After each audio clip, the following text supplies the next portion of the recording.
book of Exodus chapter 20. ವಿಮೋಚನ ಕಾಂಡ 20ನೇ ಅಧ್ಯಾಯವನ್ನು ನಾವು ಕಲಿತಾ ಇದ್ದೇವೆ. The giving of the law through Moses in Mount Sinai. Sinai ಬೆಟ್ಟದ ಮೇಲೆ ದೇವರು ತಾನೇ ಮೋಶೆಗೆ ಧರ್ಮಶಾಸ್ತ್ರವನ್ನು ಮೋಶೆ ಮುಖಾಂತರ ಧರ್ಮಶಾಸ್ತ್ರವನ್ನು ಕೊಟ್ಟನು. The 10 commandments, ದಶಾಜ್ಞೆಗಳು.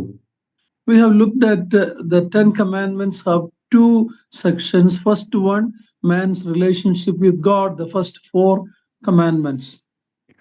ಈ ದಶಾಜ್ಞೆಗಳು ಎರಡು ಭಾಗವಾಗಿ ನಾವು ನೋಡಬಹುದು. ಮೊದಲು 4 ಆಜ್ಞೆಗಳು ಅದು ದೇವರೊಂದಿಗಿರುವ ಒಂದು ಸಂಬಂಧದ ಕಡೆಗೆ ತೋರಿಸುವಂತದಾಗಿದೆ. And the next 6 are about relationship among man. ಮುಂದಿನ 6 ಆಜ್ಞೆಗಳು ಮನುಷ್ಯರ ಮಧ್ಯದಲ್ಲಿರುವ ಸಂಬಂಧಗಳ ಕುರಿತಾಗಿ ಮಾತನಾಡುತ್ತವೆ. Last week we looked extensively at the law and the purpose of giving the law. ಕಳೆದ ವಾರ ಧರ್ಮಶಾಸ್ತ್ರದ ಕುರಿತಾಗಿಯೂ ಮತ್ತು ಧರ್ಮಶಾಸ್ತ್ರ ಕೊಡುವುದಕ್ಕೆ ಇದ್ದ ಉದ್ದೇಶಗಳು ಏನೆಂಬುದಾಗಿ ನಾವು ವಿವರವಾಗಿ ಕಲಿತಿದ್ದೇವೆ. The law is good, but man is a sinner. He cannot keep the law. ಧರ್ಮಶಾಸ್ತ್ರವು ಉತ್ತಮವಾಗಿದೆ. ಮನುಷ್ಯನು ಪಾಪಿಯಾಗಿದ್ದ ಕಾರಣದಿಂದ ಧರ್ಮಶಾಸ್ತ್ರವನ್ನು ಕೈಕೊಂಡು ನಡೆಯಲಿಕ್ಕೆ ಸಾಧ್ಯವಿಲ್ಲ. Last week we looked at the first 4 commandments. ಕಳೆದ ವಾರ ಮೊದಲು 4 ಆಜ್ಞೆಗಳನ್ನು ನೋಡುತ್ತಾ ಬಂದೆವು. If man's relationship with God is not right, he cannot be right with his fellow men. ಒಬ್ಬ ಮನುಷ್ಯನು ತನ್ನ ಸಹ ಜನರೊಂದಿಗಿರುವ ಒಂದು ಸಂಬಂಧ ಅದು ಸರಿಯಾಗಿರಬೇಕಾದ್ರೆ ದೇವರ ಕಡೆಗಿರುವ ಒಂದು ಸಂಬಂಧವು ಅದು ಸರಿಯಾಗಿರಬೇಕು. The cross of Jesus Christ has 2 angles, one vertical, one horizontal. ಕರ್ತನಾದ ಯೇಸು ಕ್ರಿಸ್ತನ ಶಿಲುಬೆಗೆ ಎರಡು ದಿಕ್ಕು ಉಂಟು. ಒಂದು ಲಂಬವಾಗಿಯೂ ಮತ್ತು ಮತ್ತೊಂದು ಅಡ್ಡಲಾಗಿಯೂ ಉಂಟು. The vertical line is showing God's love that came from heaven to man. ಈ ಒಂದು ಉದ್ದವಾದ ಆ ಒಂದು ಕಂಬವು ದೇವರಿಂದ ಮನುಷ್ಯರ ಕಡೆಗೆ ಬಂದ ಪ್ರೀತಿಯನ್ನು ಸೂಚಿಸುವಂತದಾಗಿದೆ. And once you accept that, the horizontal line shows a relationship among man. ನೀವು ಯಾವಾಗ ಆ ಒಂದು ವಿಷಯವನ್ನು ಸ್ವೀಕರಿಸಿಕೊಳ್ಳುತ್ತೀರೋ ಮನುಷ್ಯರ ಮಧ್ಯದಲ್ಲಿರುವ ಒಂದು ಸಂಬಂಧವನ್ನು ಆ ಒಂದು ಅಡ್ಡಲಾಗಿರುವ ಒಂದು ಕಂಬವು ಸೂಚಿಸುತ್ತದೆ. Why we have problem among ourselves? Because our relationship with God may not be right. ನಮ್ಮ ಮಧ್ಯದಲ್ಲಿ ಯಾಕೆ ಸಮಸ್ಯೆಗಳು ಉಂಟಾಗುತ್ತಿವೆ? ಕಾರಣ ದೇವರೊಂದಿಗಿರುವ ಒಂದು ಸಂಬಂಧ ಅದು ಸರಿ ಇಲ್ಲದೆ ಇರುವ ಒಂದು ಕಾರಣವಾಗಿರಬಹುದು. Okay, now we will go to the 5th commandment. Read verse 12. Suresh, can you read it? ಈಗ 5ನೇ ಆಜ್ಞೆಗೆ ಹೋಗೋಣ. 12ನೇ ವಚನವನ್ನು ಓದಿಕೊಳ್ಳುತ್ತೇನೆ. ನಿನ್ನ ತಂದೆ ತಾಯಿಗಳನ್ನು ಸನ್ಮಾನಿಸಬೇಕು. ಸನ್ಮಾನಿಸಿದರೆ ನಿನ್ನ ದೇವರಾದ ಯೆಹೋವನು ನಿನಗೆ ಅನುಗ್ರಹಿಸುವ ದೇಶದಲ್ಲಿ ನೀನು ಬಹುಕಾಲ ಇರುವಿ. A father and mother should be worthy of the honor of their children. ಮಕ್ಕಳು ತಮ್ಮ ತಂದೆ ತಾಯಿಗಳಿಗೆ ಸನ್ಮಾನ ಕೊಡಬೇಕಾದ್ರೆ ಆ ಸನ್ಮಾನಕ್ಕೆ ಯೋಗ್ಯರಾಗಿ ತಂದೆ ತಾಯಿಗಳು ಇರಬೇಕು. No, they are worthy. Their parents, they are worthy for the honor from their children. ಮಕ್ಕಳಿಂದ ಪಡೆದುಕೊಳ್ಳುವ ಒಂದು ಸನ್ಮಾನಕ್ಕೆ ತಂದೆ ತಾಯಿ ಅವರು ಯೋಗ್ಯರಾಗಿದ್ದಾರೆ. Now this law is given repeated in Ephesians 6 and Colossians 3. ಎಫೆಸದವರಿಗೆ ಬರೆದ ಪತ್ರಿಕೆ 6ನೇ ಅಧ್ಯಾಯ ಮತ್ತು ಕೊಲೊಸ್ಸೆದವರಿಗೆ ಬರೆದ ಪತ್ರಿಕೆ 3ನೇ ಅಧ್ಯಾಯದಲ್ಲಿ ಈ ಆಜ್ಞೆಯು ಮತ್ತೆ ಬರೆಯಲ್ಪಟ್ಟಿದೆ. Let's read Ephesians 6, 1-3. ಎಫೆಸದವರಿಗೆ ಬರೆದ ಪತ್ರಿಕೆ 6ನೇ ಅಧ್ಯಾಯ 1ರಿಂದ 3ನೇ ವಚನವನ್ನು ಓದಿಕೊಳ್ಳೋಣ. ಮಕ್ಕಳೇ, ನೀವು ಕರ್ತನಲ್ಲಿ ಇರುವವರಿಗೆ ತಕ್ಕ ಹಾಗೆ ನಿಮ್ಮ ತಂದೆ ತಾಯಿಗಳ ಮಾತನ್ನು ಕೇಳಬೇಕು. ಇದು ಧರ್ಮ. ವಾಗ್ದಾನ ಸಹಿತವಾದ ಮೊದಲನೆಯ ಆಜ್ಞೆಯನ್ನು ಕೇಳಿರಿ. ನಿನ್ನ ತಂದೆ ತಾಯಿಗಳನ್ನು ಸನ್ಮಾನಿಸಬೇಕು. ಸನ್ಮಾನಿಸಿದರೆ ನಿನಗೆ ಮೇಲಾಗುವುದು. ನೀನು ಭೂಮಿಯ ಮೇಲೆ ಬಹುಕಾಲ ಬದುಕುವಿ. Now here it is called the first commandment with a promise. ಇಲ್ಲಿ ವಾಗ್ದಾನ ಸಹಿತವಾದ ಮೊದಲನೇ ಆಜ್ಞೆ ಎಂಬುದಾಗಿ ಬರೆಯಲ್ಪಟ್ಟಿದೆ. Even though this is not the first commandment in the 10 commandments, this is the first commandment of the second section. ಈ ದಶಾಜ್ಞೆಗಳಲ್ಲಿ ಇದು ಮೊದಲನೇ ಆಜ್ಞೆ ಆಗಿಲ್ಲದಿದ್ರೂ ಸಹ ಆ ಒಂದು ದಶಾಜ್ಞೆಯ 2ನೇ ಭಾಗದಲ್ಲಿ ಮೊದಲನೇ ಆಜ್ಞೆ ಆಗಿದೆ. And here we are told that it comes along with the promise of a blessing to the children. ಇಲ್ಲಿ ವಾಗ್ದಾನ ಸಹಿತವಾದ ಮಕ್ಕಳಿಗೆ ಒಂದು ಆಶೀರ್ವಾದದ ವಾಗ್ದಾನದ ಸಹಿತವಾಗಿ ಇರುವ ಒಂದು ಆಜ್ಞೆ ಆಗಿದೆ. And Colossians 3:20, please read that also. ಕೊಲೊಸೆಯವರಿಗೆ ಬರೆದ ಪತ್ರಿಕೆ 3ನೇ ಅಧ್ಯಾಯ 20ನೇ ವಚನ. ಮಕ್ಕಳೇ, ಎಲ್ಲಾ ವಿಷಯಗಳಲ್ಲಿ ನಿಮ್ಮ ತಂದೆ ತಾಯಿಗಳ ಮಾತನ್ನು ಕೇಳಿರಿ. It is not written is well pleasing to the Lord. 21ನೇ ವಚನ, ಇದು ಕರ್ತನ ದೃಷ್ಟಿಯಲ್ಲಿ ಮೆಚ್ಚುಗೆಯಾಗಿದೆ. Yeah, one passage says there is a blessing, and another one says it is well pleasing to the Lord. ಒಂದು ವಾಕ್ಯ ಭಾಗದಲ್ಲಿ ಆಶೀರ್ವಾದವು ಇದೆ ಎಂಬುದಾಗಿ ತಿಳಿಸಲ್ಪಟ್ಟಿದೆ, ಮತ್ತೊಂದು ವಾಕ್ಯ ಭಾಗದಲ್ಲಿ ಇದು ಕರ್ತನ ದೃಷ್ಟಿಯಲ್ಲಿ ಮೆಚ್ಚುಗೆಯಾಗಿದೆ ಎಂಬುದಾಗಿ ತಿಳಿಸಲ್ಪಟ್ಟಿದೆ. All the other commandments tells us what to do, what not to do, but this is the only commandment that has a blessing that is well pleasing to the Lord. ಬೇರೆ ಎಲ್ಲ ಆಜ್ಞೆಗಳಲ್ಲಿ ಏನು ಮಾಡಬೇಕು ಏನು ಮಾಡಬಾರದು ಎಂಬುದಾಗಿ ತಿಳಿಸಲ್ಪಟ್ಟಿದೆ. ಆದರೆ ಈ ಆಜ್ಞೆಯು ದೇವರ ಎಣಿಕೆಯಲ್ಲಿ ದೇವರ ಕರ್ತನ ದೃಷ್ಟಿಯಲ್ಲಿ ಮೆಚ್ಚುಗೆಯಾಗಿದೆ ಎಂಬುದಾಗಿ ಬರೆಯಲ್ಪಟ್ಟಿದೆ. A long life is promised to the children who obey their parents, even though there are exceptions.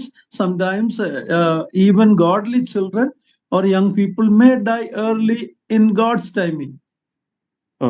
ತಂದೆ ತಾಯಿಗಳನ್ನು ಸನ್ಮಾನಿಸುವ ಮಕ್ಕಳಿಗೆ ದೇವರು ಅವರಿಗೆ ಬಹುಕಾಲ ಅನುಗ್ರಹಿಸುವನು ಎಂಬುದಾಗಿ ವಾಗ್ದಾನವು ಕೊಡಲ್ಪಟ್ಟಿದೆ. ಆದರೂ ಕೆಲವು ಸಂದರ್ಭಗಳಲ್ಲಿ ದೈವಿಕವಾದ ಮಕ್ಕಳು ಸಹ ಅವರು ಕೆಲವು ಸಂದರ್ಭದಲ್ಲಿ ಈ ಲೋಕವನ್ನು ಬಿಟ್ಟು ಹೋಗಬಹುದು. So I'm not talking about that, but generally speaking, an obedient children has the promise of God for wellness and long life. ಆದರೆ ಅದರ ವಿಷಯವಾಗಿ ಮಾತನಾಡುತ್ತಿಲ್ಲ. ಆದರೆ ಸಾಮಾನ್ಯವಾಗಿ ತಂದೆ ತಾಯಿಗಳನ್ನು ಸನ್ಮಾನಿಸುವ ಮಕ್ಕಳಿಗೆ ಅಲ್ಲಿ ಅವರಿಗೆ ಆಶೀರ್ವಾದವು ಮತ್ತು ಶುಭಕರವಾಗಿಯೂ ಇದೆ ಎಂಬುದಾಗಿ ಬರೆಯಲ್ಪಟ್ಟಿದೆ. When a young person or a child die early, we are no one to judge that. Only God knows that. But there is a fact that some young people's life are cut short because they are rebellious, they are disobedient to parents. ಕೆಲವು ಮಕ್ಕಳು ಅಥವಾ ಕೆಲವು ಕೂಸುಗಳು ಅವರ ಕಾಲಕ್ಕೆ ಮುಂಚಿತವಾಗಿ ಅವರು ಸಾಯುತ್ತಾರೆ. ಆದರೆ ನಾವು ತೀರ್ಪು ಮಾಡದೇ ಇರಬೇಕು. ಆದರೆ ಕೆಲವು ಮಕ್ಕಳು ಅವರ ಜೀವನ ಅದು ಬೇಗ ಗತಿಸಿ ಹೋಗುತ್ತದೆ, ಕಾರಣ ದೇವರಿಗೆ ತಿರುಗಿ ಬೀಳುವ ಒಂದು ವಿಷಯವಾಗಿರಬಹುದು. God is our Father. In Malachi chapter 1 verse 6, we are told how God expects as a father to his children respect and honor. Read Malachi chapter 1 verse 6. ಮಲಾಕಿಯ ಪುಸ್ತಕ 1ನೇ ಅಧ್ಯಾಯ 6ನೇ ವಚನದಲ್ಲಿ ದೇವರು ನಮ್ಮ ತಂದೆಯಾಗಿದ್ದು ನಾವು ಆತನಿಗೆ ಮಕ್ಕಳಾಗಿದ್ದು ತನ್ನ ಮಕ್ಕಳಿಂದ ಆತನು ಎದು ನೋಡುವ ಒಂದು ಸನ್ಮಾನ ಏನೆಂಬುದಾಗಿ ನಾವು ನೋಡೋಣ. ಮಲಾಕಿ ಪುಸ್ತಕ 1ನೇ ಅಧ್ಯಾಯ 6ನೇ ವಚನ, ನನ್ನ ನಾಮವನ್ನು ಧಿಕ್ಕರಿಸುವ ಯಾಜಕರೇ, ಮಗನು ತಂದೆಗೆ ಮಾನ ಸಲ್ಲಿಸುತ್ತಾನಲ್ಲ, ಆಳು ದನಿಗೆ ಭಯಭಕ್ತಿ ತೋರಿಸುತ್ತಾನಷ್ಟೇ. ನಾನು ತಂದೆಯಾಗಿರಲು ನನಗೆ ಸಲ್ಲುವ ಮಾನವೆಲ್ಲಿ, ದನಿಯಾಗಿರಲು ನನಗೆ ತೋರಿಸುವ ಭಯಭಕ್ತಿಯಲ್ಲಿ ಎಂದು ಸೇನಾಧೀಶ್ವರ ಯೆಹೋವನು ನಿಮಗೆ ನುಡಿಯುತ್ತಾನೆ. So we can see God expects the children to obey and honor the parents. Obey means it is obedience, and honor means respecting them. ದೇವರು ತಾನೇ ತನ್ನ ಮಕ್ಕಳು ಅಥವಾ ಮಕ್ಕಳು ತಮ್ಮ ತಂದೆ ತಾಯಿಗಳಿಗೆ ವಿಧೇಯತೆಯನ್ನು ಮತ್ತು ಸನ್ಮಾನ ಅಥವಾ ಮರ್ಯಾದೆಯನ್ನು ಸಲ್ಲಿಸಬೇಕೆಂಬುದಾಗಿ ದೇವರು ತಾನೇ ಎದುರು ನೋಡುವವನಾಗಿದ್ದಾನೆ. One of the sign of the last days given in 1 Timothy chapter 3 verse 2 is disobedient to parents. Please read that. 1 Timothy chapter 3 verse 2. 1 Timothy 3ನೇ ಅಧ್ಯಾಯ 2ನೇ ವಚನದಲ್ಲಿ ಕಡೆ ದಿನಗಳಲ್ಲಿ ಇರುವ ಒಂದು ಸೂಚನೆಗಳಲ್ಲಿ ಒಂದು ಏನೆಂಬುದಾಗಿ ನೋಡುವಾಗ ಮಕ್ಕಳು ತಂದೆ ತಾಯಿಗಳಿಗೆ ಅವಿಧೇಯರಾಗುವುದು. 3ನೇ ಅಧ್ಯಾಯ 2ನೇ ವಚನ, ಸಭಾಧ್ಯಕ್ಷನು ದೋಷಾರೋಪಣೆ ಇಲ್ಲದವನಾಗಿ. I'm sorry. 2 Timothy chapter 3 verse 2. I'm sorry. 2 Timothy 3ನೇ ಅಧ್ಯಾಯ 2ನೇ ವಚನ, ಮನುಷ್ಯರು ಸ್ವಾರ್ಥ ಚಿಂತಕರು, ಅನದಾಸೆಯವರು, ಬಡಾಯಿ ಕೊಚ್ಚುವವರು, ಅಹಂಕಾರಿಗಳು, ದೂಷಕರು, ತಂದೆ ತಾಯಿಗಳಿಗೆ ಅವಿದ್ಯರು, ಉಪಕಾರ ನೆನೆಸದವರು. Okay, so one of the sign of the last days is disobedience to parents. ಕಡೆ ದಿವಸಗಳ ಸೂಚನೆಗಳಲ್ಲಿ ಒಂದು ಏನೆಂಬುದಾಗಿ ನೋಡುವಾಗ ತಂದೆ ತಾಯಿಗಳಿಗೆ ಅವಿದ್ಯರಾಗುವುದು. And in the news, many a times we hear about children even murdering their parents. ವಾರ್ತೆಗಳಲ್ಲಿ ಮಕ್ಕಳು ತಮ್ಮ ಪೋಷಕರನ್ನು ಕೊಲ್ಲುವ ಒಂದು ವಾರ್ತೆಯನ್ನು ಸಹ ನಾವು ಕೇಳುತ್ತೇವೆ. In Ephesians 6, it starts with a family life, starts with it's telling children obey your parents.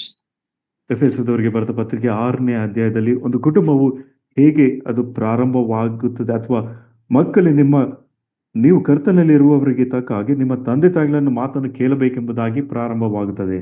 We were all children once. ನಾವೆಲ್ಲರೂ ಒಂದು ಕಾಲದಲ್ಲಿ ಮಕ್ಕಳಾಗಿದ್ದೆವು. Many children who dishonor the parents learn the hard lesson when they become parents. ಅನೇಕ ಮಕ್ಕಳು ಅವರು ತಂದೆ ತಾಯಿ ಆ ಸ್ಥಾನಕ್ಕೆ ಬಂದಾಗ ಈ ಕಷ್ಟಕರವಾದ ಒಂದು ಪಾಠಗಳನ್ನು ಅವರು ಕಲಿಯುತ್ತಾರೆ.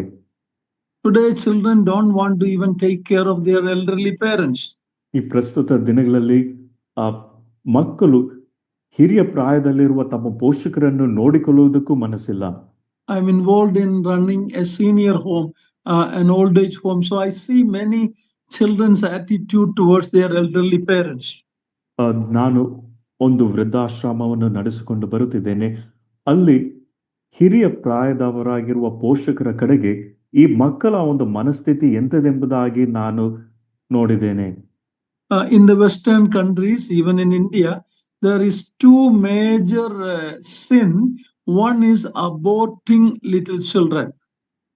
ಪಾಶ್ಚಾತ್ಯ ದೇಶಗಳಲ್ಲಿ, ಈಗ ಭಾರತ ದೇಶದಲ್ಲಿಯೂ ಮುಖ್ಯವಾದ ಎರಡು ದೊಡ್ಡ ಪಾಪಗಳನ್ನು ಅಥವಾ ತಪ್ಪುಗಳನ್ನು ನೋಡುತ್ತೇವೆ. ಒಂದು, ಈ ಗರ್ಭದಲ್ಲಿ ಇರುವಾಗಲೇ ಮಕ್ಕಳನ್ನು ಕೊಲ್ಲುವಂಥದ್ದು. That is done by young people. They don't want any, maybe for money, for their beauty, they don't want any children. ಈ ಒಂದು ಕಾರ್ಯವನ್ನು, ತಪ್ಪನ್ನು ಯವನಸ್ಥರು ಅವರು ಮಾಡುವವರಾಗಿದ್ದಾರೆ. ಒಂದು ವೇಳೆ ಕಾರಣ ಹಣವು ಆಗಿರಬಹುದು, ಅಥವಾ ತಮ್ಮ ಒಂದು ಸೌಂದರ್ಯ ಕಳ್ಕೊಳ್ಳಬಹುದು ಎಂಬ ಒಂದು ಕಾರಣದಿಂದ ಇರಬಹುದು. So millions of children are aborted in the womb. ಈ ರೀತಿಯಾಗಿ ಲಕ್ಷಾಂತರ ಮಕ್ಕಳು ಗರ್ಭದಲ್ಲಿ ಇರುವಾಗಲೇ ಅವರು ಕೊಲ್ಲಲ್ಪಡುತ್ತಾರೆ. And it's done by young people, young couple. ಯವನಸ್ಥರು, ಯವನ ದಂಪತಿಯವರು ಈ ಕಾರ್ಯವನ್ನು ಮಾಡುತ್ತಿದ್ದಾರೆ.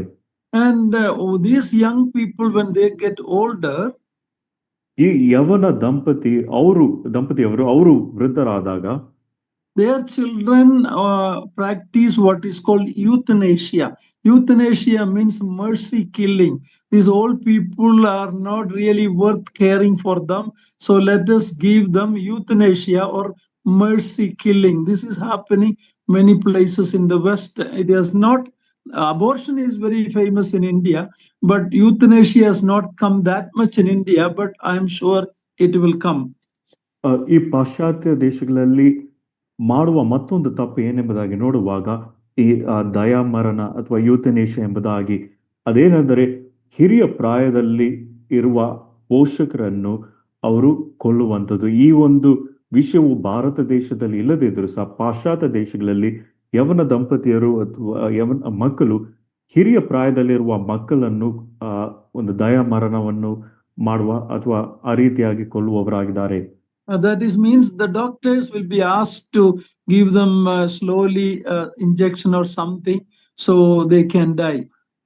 ಇದರ ಅರ್ಥ ಏನೆಂಬುದಾಗಿ ನೋಡುವಾಗ ಈ ಮಕ್ಕಳು ವೈದ್ಯರಿಗೆ ತಿಳಿಸುವುದೇನೆಂದ್ರೆ ಈ ಪೋಷಕರು ನಿಧಾನವಾಗಿ ಸಾಯುವ ಹಾಗೆ ಅವ್ರಿಗೇನಾದ್ರೂ ಮದ್ದು ಅಥವಾ ಔಷಧಿಯನ್ನು ಕೊಡಿರಿ ಎಂಬುದಾಗಿ. What goes will come back. What we do will come back to us. ನಾವು ಮಾಡುವ ಕಾರ್ಯವು ಅದು ನಮ್ಮನ್ನು ಹಿಂದಕ್ಕೆ ಬರುತ್ತದೆ. Never forget that your parents and mother and father, they gave much to you. They took care of you when you were small. Without them, you couldn't have been where you are today. ನಾವು ಈ ವಿಷಯವನ್ನು ಜ್ಞಾಪಕ ಮಾಡಿಕೊಳ್ಳಬೇಕು. ನಾವು ಈಗ ಈ ಒಂದು ಸ್ಥಾನದಲ್ಲಿ ಇರಬೇಕಾದ್ರೆ ನಮ್ಮ ಪೋಷಕರು, ನಮ್ಮ ತಂದೆ ತಾಯಿಗಳು ಅವರು ನಮ್ಮನ್ನು ನೋಡಿಕೊಂಡ ದೆಸೆಯಿಂದ, ನಾವು ಚಿಕ್ಕವರಾಗಿದ್ದಾಗ ನಮ್ಮನ್ನು ಸಾಕು ಸಲಹಿಸಿದ ಕಾರಣದಿಂದ ನಾವು ಈ ಒಂದು ಸ್ಥಿತಿಗೆ ಬಂದಿದ್ದೇವೆ.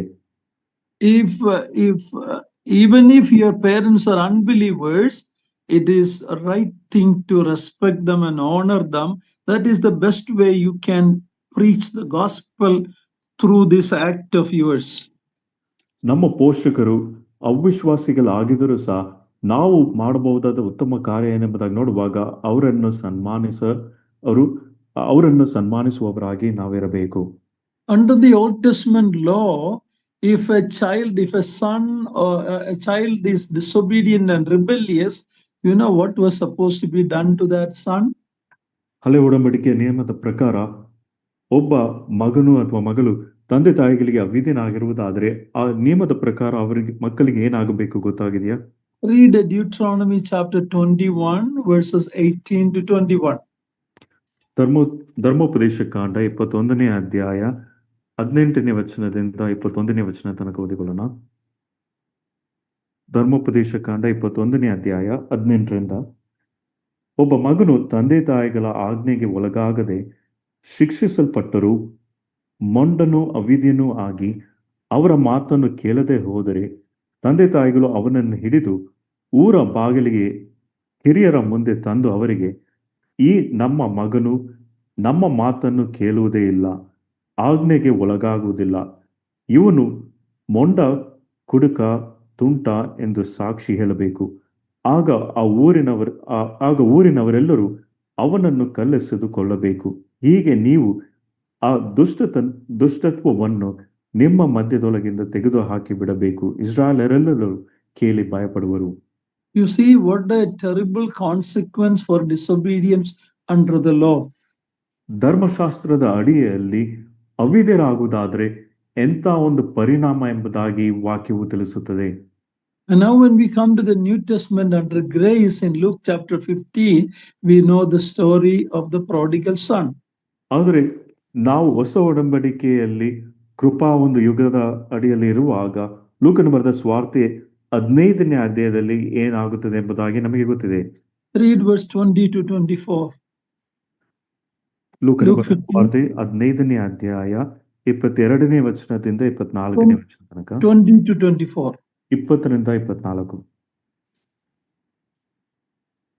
ಅವನು ಇನ್ನೂ ದೂರದಲ್ಲಿರುವಾಗ ಅವನ ತಂದೆಯು ಅವನನ್ನು ಕಂಡು ಕನಿಕರಪಟ್ಟು ಓಡಿ ಬಂದು ಅವನ ಕೊರಲನ್ನು ಅಪ್ಪಿಕೊಂಡು ಅವನಿಗೆ ಬಹಳವಾಗಿ ಮುದ್ದಿಟ್ಟನು. ಆದರೂ ಮಗನು ಅವನಿಗೆ, ಅಪ್ಪ, ಪರಲೋಕಕ್ಕೆ ವಿರುದ್ಧವಾಗಿಯೂ ನಿನ್ನ ಮುಂದೆಯೂ ಪಾಪ ಮಾಡಿದ್ದೇನೆ, ಇನ್ನು ನಾನು ನಿನ್ನ ಮಗನೆನಿಸಿಕೊಳ್ಳುವುದಕ್ಕೆ ಯೋಗ್ಯನಲ್ಲ ಎಂದು ಹೇಳಲು, ತಂದೆಯು ತನ್ನ ಆಳುಗಳಿಗೆ, ಶ್ರೇಷ್ಠವಾದ ನಿಲುವಂಗಿಯನ್ನು ತಟ್ಟನೆ ತಂದು ಇವನಿಗೆ ತೊಡಿಸಿರಿ, ಇವನ ಕೈಗೆ ಉಂಗುರವನ್ನು ಇಡಿರಿ, ಕಾಲಿಗೆ ಜೋಡು ಮೆಡಿಸಿರಿ, ಕೊಬ್ಬಿಸಿದ ಆ ಕರುವನ್ನು ತಂದು ಕೊಯ್ಯಿರಿ, ಹಬ್ಬ ಮಾಡೋಣ, ಉಲ್ಲಾಸ ಪಡೋಣ. ಈ ನನ್ನ ಮಗನು ಸತ್ತವನಾಗಿದ್ದನು, ತಿರುಗಿ ಬದುಕಿ ಬಂದನು, ಹೋಳಿ ಹೋಗಿದ್ದನು, ಸಿಕ್ಕಿದನು ಎಂದು ಹೇಳಿದನು. ಆಗ ಅವರು ಉಲ್ಲಾಸ ಪಡುವುದಕ್ಕೆ ತೊಡಗಿದರು. How many of us were to be stoned because of disobedience if we were under the law? ಒಂದು ವೇಳೆ ನಾವು ಧರ್ಮಶಾಸ್ತ್ರದ ಅಡಿಯಲ್ಲಿ ಇರುವುದಾದರೆ ನಾವು ಎಷ್ಟು ಮಂದಿ ಅವಿಧೇಯರ ದೆಸೆಯಿಂದ ಕಲ್ಲೆಸೆದುಕೊಳ್ಳಲ್ಪಡಬೇಕಾಗಿತ್ತು. Thank God for we are living under the age of grace. ಆದರೆ ದೇವರಿಗೆ ಸ್ತೋತ್ರ, ನಾವು ಕೃಪಾಯುಗದಲ್ಲಿ ಜೀವಿಸುತ್ತಿದ್ದೇವೆ. The father who should have actually stoned him to death is running to receive his repentant son. ಇಲ್ಲಿ ಒಬ್ಬ ತಂದೆಯು ತನ್ನ ಮಗನನ್ನು ಕಲ್ಲೆಸೆದು ಕೊಲ್ಲಬೇಕಾಗಿತ್ತು, ಆದರೆ ಪಶ್ಚಾತ್ತಾಪದಿಂದ ಬರುವ ಮಗನನ್ನು ಈ ತಂದೆಯು ಕನಿಕರಪಟ್ಟು ಓಡಿ ಬಂದು ಅವನ ಕೊರಲನ್ನು ಅಪ್ಪಿಕೊಂಡನು. God is that heavenly Father who is ready to receive us when we come back to him. ನಾವು ದೇವರ ಕಡೆಗೆ ಹಿಂತಿರುಗಿ ಬರುವುದಾದರೆ ಆ ನಮ್ಮ ದೇವರು, ತಂದೆಯಾದ ದೇವರು ನಮ್ಮನ್ನು ಸ್ವೀಕರಿಸಿಕೊಳ್ಳುವುದಕ್ಕೆ ಸಿದ್ಧನಾಗಿದ್ದಾನೆ. Okay, let's go to verse 13 to read about the 6th commandment. ಈಗ 13ನೇ ವಚನಕ್ಕೆ ಬಂದು ನಾವು 6ನೇ ಆಜ್ಞೆಯನ್ನು ನಾವು ಓದಿಕೊಳ್ಳೋಣ. ವಿಮೋಚನ ಕಾಂಡ 20ನೇ ಅಧ್ಯಾಯ 13ನೇ ವಚನ. ನರಹತ್ಯೆ ಮಾಡಬಾರದು. A very small statement, one verse, and we have to understand it properly. ಒಂದು ಚಿಕ್ಕ ಒಂದು ಹೇಳಿಕೆ ಅಥವಾ ಚಿಕ್ಕ ಒಂದು ಮಾತು, ಆದರೆ ಈ ವಿಷಯವನ್ನು ನಾವು ಚೆನ್ನಾಗಿ ಅರ್ಥ ಮಾಡಿಕೊಳ್ಳಬೇಕು. There's a difference between killing and murder. ಇಲ್ಲಿ ಕೊಲೆ ಮಾಡುವುದಕ್ಕೂ ನರಹತ್ಯೆ ಮಾಡುವುದಕ್ಕೂ ವ್ಯತ್ಯಾಸ ಉಂಟು. Government is given the power by God for capital punishment.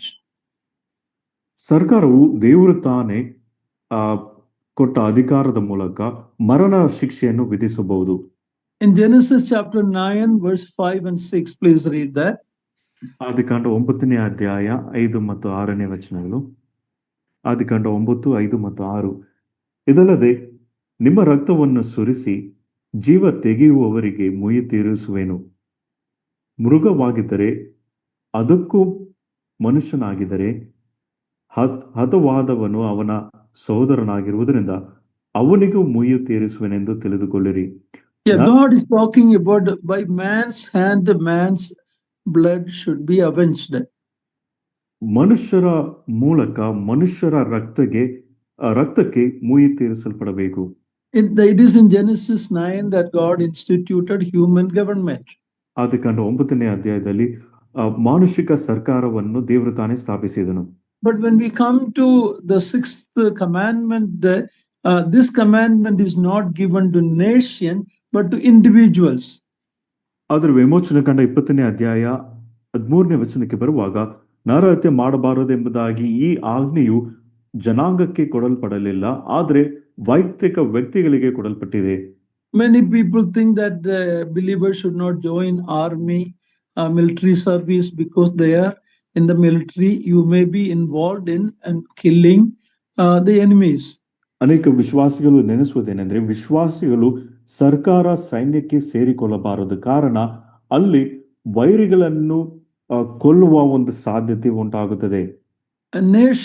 Each nation protecting their border with their army is normal. ಪ್ರತಿಯೊಂದು ದೇಶವು ತಮ್ಮ ಒಂದು ಎಲ್ಲೆಯನ್ನು ಕಾಪಾಡುವಂತ ಒಂದು ಕಾರ್ಯವು ಅದು ಸಾಧಾರಣವಾದದ್ದು. The government has a responsibility to protect its citizens. ಸರ್ಕಾರವು ತಮ್ಮ ದೇಶದ ಪ್ರಜೆಗಳನ್ನು ಕಾಪಾಡುವ ಒಂದು ಹಕ್ಕು ಮತ್ತು ಅಧಿಕಾರ ಅವರಿಗೆ ಉಂಟು. Read Romans chapter 13 verse 4. ರೋಮಪತ್ರಿಕೆ 13ನೇ ಅಧ್ಯಾಯ 4ನೇ ವಚನವನ್ನು ಓದಿಕೊಳ್ಳೋಣ. ರೋಮಪತ್ರಿಕೆ 13:4.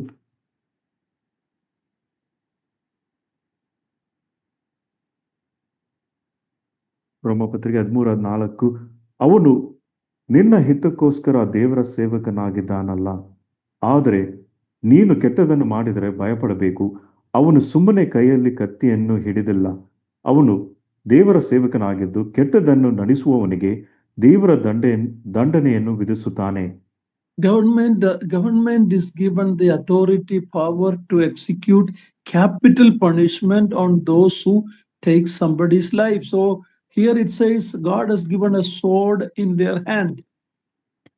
ಇಲ್ಲಿ ಯಾರಾದರೂ ಒಬ್ಬ ವ್ಯಕ್ತಿಯು ಆತನು ಕೊಲೆ ಮಾಡುವುದಾದ್ರೆ ಅಥವಾ ಇತರರ ಒಂದು ಪ್ರಾಣವನ್ನು ತೆಗೆಯುವುದಾದ್ರೆ ದೇವರು ತಾನೇ ಸರ್ಕಾರಕ್ಕೆ ಕೊಟ್ಟಿರುವ ಅಧಿಕಾರದ ಮೇರೆಗೆ ಅವನಿಗೆ ಮರಣ ಶಿಕ್ಷೆಯನ್ನು ವಿಧಿಸಬಹುದು. ಇಲ್ಲಿ ವಾಕ್ಯದಲ್ಲಿ ನಾವು ನೋಡ್ತೇವೆ, ಆತನು ಕೈಯಲ್ಲಿ ಕತ್ತಿಯನ್ನು ಹಿಡಿದಿದ್ದಾನೆ. And those government authorities are also called the ministers of God. ಈ ಸರ್ಕಾರ ಅಧಿಕಾರಿಗಳು ದೇವರ ಸೇವಕರು ಎಂಬುದಾಗಿಯೂ ಕರೆಯಲ್ಪಟ್ಟಿದ್ದಾರೆ. But here in the commandment, what is prohibited is individual murdering somebody. ಆದರೆ ಈ ಆಜ್ಞೆಯು ಒಬ್ಬ ವ್ಯಕ್ತಿಯು ಇನ್ನೊಬ್ಬ ವ್ಯಕ್ತಿಯನ್ನು ಕೊಲೆ ಮಾಡುವ ವಿಷಯವಾಗಿ ಸಂಬಂಧದಲ್ಲಿ ಕೊಡಲ್ಪಟ್ಟಿದೆ. In the New Testament, Jesus Christ, when he interpreted the law, he said even an anger is equal to murder. ಹೊಸ ಒಡಂಬಡಿಕೆಯಲ್ಲಿ ಕರ್ತನಾದ ಯೇಸು ಕ್ರಿಸ್ತನು ಧರ್ಮಶಾಸ್ತ್ರವನ್ನು ವಿವರಿಸುವಾಗ ಅಲ್ಲಿ ಕರ್ತನು ಹೇಳಿದ ಮಾತು, ಕೋಪವು ಸಹ ಅದು ಮರಣಕ್ಕೆ ಸಮವಾಗಿ ಉಂಟು. Today we live in a world of anarchy. There is so many countries don't want capital punishment. They don't think that murdering a criminal by the government is wrong. So we have nations that abandoned capital punishment. ನಾವು ಈ ಅರಾಜಕತೆಯ ಒಂದು ಕಾಲದಲ್ಲಿ ನಾವು ಜೀವಿಸುತ್ತಿದ್ದೇವೆ. ಅನೇಕ ದೇಶದಲ್ಲಿ ಅನೇಕ ದೇಶದಲ್ಲಿ ಈ ಮರಣ ಶಿಕ್ಷೆ ಆಗಬಾರದೆಂಬುದಾಗಿಯೂ ಸಹ ಪ್ರತಿಭಟಿಸುವ ವಿರೋಧಿಸುವ ಜನರು ಅಥವಾ ಗುಂಪು ಉಂಟು. Because of that, we see anarchy, the murder is increasing in the world. ಇದರ ದೆಸೆಯಿಂದ ಈ ಲೋಕದಲ್ಲಿ ಈ ಅರಾಜಕತೆಯು ಹೆಚ್ಚುತ್ತಾ ಬರುತ್ತಿದೆ. Especially in the many of the European Western countries, the criminals are protected more. They are put in jail where they are well fed. The taxpayers are giving their money to feed them. ಈ ಒಂದು European ಪಶ್ಚಿಮ ದೇಶಗಳಲ್ಲಿ ನೋಡುವಾಗ ಈ ಅಪರಾಧಿಗಳಿಗೆ ಹೆಚ್ಚು ಸಂರಕ್ಷಣೆಯು ಕೊಡಲ್ಪಟ್ಟಿದೆ. ಕಾರಣ ಅವರು ಈ ಅಪರಾಧಿಗಳನ್ನು ಬಂಧಿಸಿ ಸೆರೆಮನೆಗೆ ಹಾಕಿ ಒಳ್ಳೆ ಪೋಷಣೆಯನ್ನು ನೀಡಿ ಅವರನ್ನು ಸಂರಕ್ಷಿಸುತ್ತಾರೆ. So internationally, it is a cry of nations, people, that capital punishment should not be there. ಅಂತಾರಾಷ್ಟ್ರೀಯವಾಗಿ ನಾವು ನೋಡುವಾಗ ಅನೇಕ ದೇಶದಲ್ಲಿ ಮರಣ ಶಿಕ್ಷೆ ವಿಧಿಸಬಾರದು ಎಂಬುದಾಗಿ ಪ್ರತಿಭಟಿಸುವ ಜನರಿದ್ದಾರೆ. But that is why we have more anarchy today. ಇದರ ದೆಸೆಯಿಂದ ಈ ಅರಾಜಕತೆಯು ಅದು ಹೆಚ್ಚಾಗುತ್ತಾ ಉಂಟು. It will be chaos in the world if everyone avenges a murder. If somebody is killed and another personally can kill, then it will be anarchy all over the world. ಒಬ್ಬ ವ್ಯಕ್ತಿಯು ಮತ್ತೊಬ್ಬ ವ್ಯಕ್ತಿಯನ್ನು ಕೊಲ್ಲಬಹುದು ಎಂಬುದಾಗಿ ಇರುವುದಾದರೆ ಈ ಲೋಕವು ಅದೇನು ದುಷ್ಟತನದಲ್ಲಿ ಮತ್ತು ಈ ಅರಾಜಕತೆಯ ಒಂದು ಪರಿಸ್ಥಿತಿಗೆ ಹೆಚ್ಚಾಗಿ ಹೋಗುತ್ತದೆ. But human government is instituted by God. They are given the sword or the authority, the court system, the legal system. Government authorities have the right to punish those who are guilty of this crime. ಆದರೆ ದೇವರು ತಾನೇ ಭೂಮಿಯ ಮೇಲೆ ಮಾನುಷಿಕ ಸರ್ಕಾರವನ್ನು ಸ್ಥಾಪಿಸಿದನು ಮತ್ತು ಇದರ ದೆಸೆಯಿಂದ ಈ ಲೋಕದಲ್ಲಿ ಈ ಕಾನೂನು ಆಗಲಿ ನ್ಯಾಯಾಲಯವು ಮತ್ತು ಎಲ್ಲ ರೀತಿಯಾದ ವ್ಯವಸ್ಥೆಯು ಉಂಟಾಗಿದೆ. ಕಾರಣ ದೇಶವು ತಮ್ಮ ಜನರನ್ನು ಸಂರಕ್ಷಿಸಬೇಕು.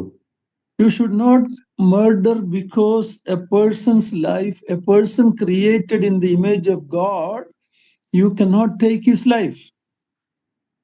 ಒಬ್ಬ ವ್ಯಕ್ತಿಯು ದೇವರ ಸ್ವರೂಪದಲ್ಲಿ ಸೃಷ್ಟಿಯಾದವನು, ಆದ್ದರಿಂದ ನೀವು ವೈಯಕ್ತಿಕವಾಗಿಯೂ ಮತ್ತೊಬ್ಬ ವ್ಯಕ್ತಿಯ ಪ್ರಾಣವನ್ನು ಅಥವಾ ಅವನನ್ನು ಕೊಲೆ ಮಾಡಲು ಸಾಧ್ಯವಿಲ್ಲ. Giving of the life and taking of the life is God's prerogative. ಯಾರ ಜೀವನವು ತೆಗೆಬೇಕು ಅಥವಾ ಯಾರ ಜೀವನ ಅದು ಉಳಿಯಬೇಕು, ಇದು ದೇವರು ತಾನೇ ತೀರ್ಮಾನಿಸುವಂತದಾಗಿದೆ.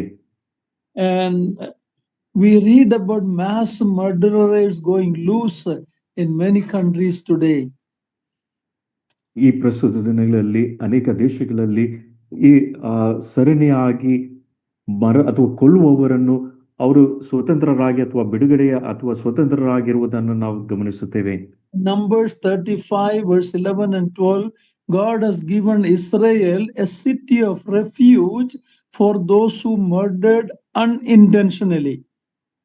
ಅರಣ್ಯಕಾಂಡ 35ನೇ ಅಧ್ಯಾಯ 11 ಮತ್ತು 12ನೇ ವಚನಗಳಲ್ಲಿ ಯಾರಾದರೂ ಉದ್ದೇಶಪೂರ್ವಕವಾಗಿ ಇಲ್ಲದೆ ಅಥವಾ ಉದ್ದೇಶವಿಲ್ಲದೆ ಯಾರನ್ನಾದರೂ ಕೊಲೆ ಮಾಡಿದರೆ ಅವರು ಈ ಒಂದು ಆಶ್ರಯ ಪಟ್ಟಣಗಳಿಗೆ ಹೋಗಿ ಆಶ್ರಯವನ್ನು ತೆಗೆದುಕೊಳ್ಳಬಹುದು. God has given that provision for those who have murdered unintentionally, accidentally. But then those who murdered intentionally, they should be killed. ಯಾರ್ಯಾರು ಅಕಸ್ಮಾತ್ ಆಗಿ ಅಥವಾ ಯಾವ ಉದ್ದೇಶವಿಲ್ಲದೆ ಯಾರನ್ನಾದರೂ ಕೊಂದರೆ ಇವರು ಇಂಥ ಪಟ್ಟಣಗಳಿಗೆ ಹೋಗಿ ಆಶ್ರಯವನ್ನು ತೆಗೆದುಕೊಳ್ಳಬಹುದು. ಆದರೆ ಯಾರಾದರೂ ಉದ್ದೇಶಪೂರ್ವಕವಾಗಿ ಕೊಲೆ ಮಾಡುವುದಾದರೆ ಅವರನ್ನು ಕಲ್ಲೆಸೆದುಕೊಳ್ಳಬೇಕು. So murder is a common thing today in this world we are living in. ಆದರೆ ನಾವು ಜೀವಿಸುವ ಈ ಪ್ರಸ್ತುತ ಕಾಲದಲ್ಲಿ ನರಹತ್ಯೆ ಎಂಬುದು ಅದು ಸಾಧಾರಣವಾದ ವಿಷಯವಾಗಿ ಬಿಟ್ಟಿದೆ. God values each one's life. ದೇವರು ಪ್ರತಿಯೊಬ್ಬರ ಜೀವನವನ್ನು ಮೌಲ್ಯವೆಂದೆನಿಸುತ್ತಾನೆ. Every person is created in the image of God. ಪ್ರತಿಯೊಬ್ಬ ವ್ಯಕ್ತಿಯು ದೇವರ ಸ್ವರೂಪದಲ್ಲಿ ಸೃಷ್ಟಿಯಾಗಿದ್ದಾನೆ. Okay, now let's go to verse 14, the 7th commandment. 14ನೇ ವಚನದಲ್ಲಿ 7ನೇ ಆಜ್ಞೆಗೆ ಬರೋಣ. ವ್ಯಭಿಚಾರ ಮಾಡಬಾರದು. We are living in an age of sex revolution. ನಾವು ಜೀವಿಸುವ ಈ ಕಾಲಘಟ್ಟದಲ್ಲಿ ಲೈಂಗಿಕ ಕ್ರಾಂತಿಕಾರಿಯಾದ ಒಂದು ವಿಷಯವೂ ಇರುವ ಒಂದು ಕಾಲದಲ್ಲಿ ಜೀವಿಸುತ್ತಿದ್ದೇವೆ. Sex is nothing new, but it is still adultery when it is committed outside the wedlock or marriage. ಈ ಲೈಂಗಿಕ ಸಂಬಂಧ ಎಂಬುದಾಗಿ ನೋಡುವಾಗ ಅದು ಹೊಸದಲ್ಲ, ಅದು ಆ, ಆದಿಯಿಂದಲೂ ಇದ್ದದೆ. ಆದರೆ ಮದುವೆಯ ಒಂದು ಸಂಬಂಧದ ಹೊರಗೆ ಈ ಕಾರ್ಯವನ್ನು ಮಾಡುವುದಾದರೆ ಅದು ತಪ್ಪಾಗಿದೆ.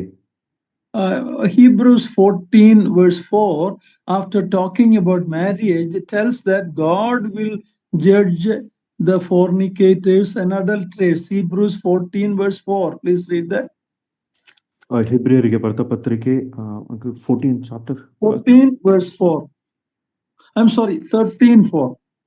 ಹೆಬ್ರಿಯರಿಗೆ ಬರೆದ ಪತ್ರಿಕೆ 13ನೇ ಅಧ್ಯಾಯ 4ನೇ ವಚನ. ದಾಂಪತ್ಯವು ಮಾನ್ಯವಾದದೆಂದು ಎಲ್ಲರೂ ಎನಿಸಬೇಕು. ಗಂಡ ಹೆಂಡರ ಸಂಬಂಧವು ನಿಷ್ಕಳಂಕವಾಗಿರಬೇಕು. ಜಾರರಿಗೂ ವ್ಯಭಿಚಾರಿಗಳಿಗೂ ದೇವರು ನ್ಯಾಯ ತೀರಿಸುವನೆಂದು ತಿಳ್ಕೊಳ್ಳಿರಿ. Two kinds of sexual sins are mentioned there. One is fornication, one is adultery.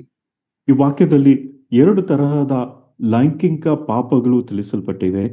ಒಂದು ಜಾರತ್ವ, ಮತ್ತೊಂದು ವ್ಯಭಿಚಾರ. What is the difference? ಇವೆರಡಕ್ಕಿರುವ ವ್ಯತ್ಯಾಸವೇನು? One is what is committed before marriage, the one is after marriage. ಒಂದು ಮದುವೆ ಸಂಬಂಧಕ್ಕೆ ಮುಂಚಿತವಾಗಿ ಮಾಡುವ ತಪ್ಪು, ಇನ್ನೊಂದು ಮದುವೆ ಸಂಬಂಧ ಆದ ಮೇಲೆ ಮಾಡುವ ತಪ್ಪು. God has created male and female, so sex is a gift of God. It is the creation of God. ದೇವರು ಮನುಷ್ಯನನ್ನು ಸ್ತ್ರೀಯನ್ನು ಉಂಟು ಮಾಡಿದನು ಮತ್ತು ಲೈಂಗಿಕ ಸಂಬಂಧ ಎಂಬುದಾಗಿ ಹೇಳುವಾಗ ಅದು ದೇವರು ಮನುಷ್ಯರಿಗೆ ಕೊಟ್ಟ ವರವಾಗಿದೆ. But today man is breaking that gender difference. There is male, female, male marrying male, female marrying female, LGBTQ plus. All this is very common today in our world, even in our country. ನಮ್ಮ ದೇಶದಲ್ಲಿ ಅಥವಾ ನಾವು ಜೀವಿಸುವ ಈ ಲೋಕದಲ್ಲಿ ಮತ್ತು ನಮ್ಮ ದೇಶದಲ್ಲಿ ಮನುಷ್ಯರು ಈ ಲಿಂಗ ಭೇದವನ್ನು, ದೇವರು ಸೃಷ್ಟಿ ಮಾಡಿದ ಈ ಲಿಂಗ ಭೇದವನ್ನು ಮನುಷ್ಯರು ಮುರಿಯುತ್ತಿದ್ದಾರೆ.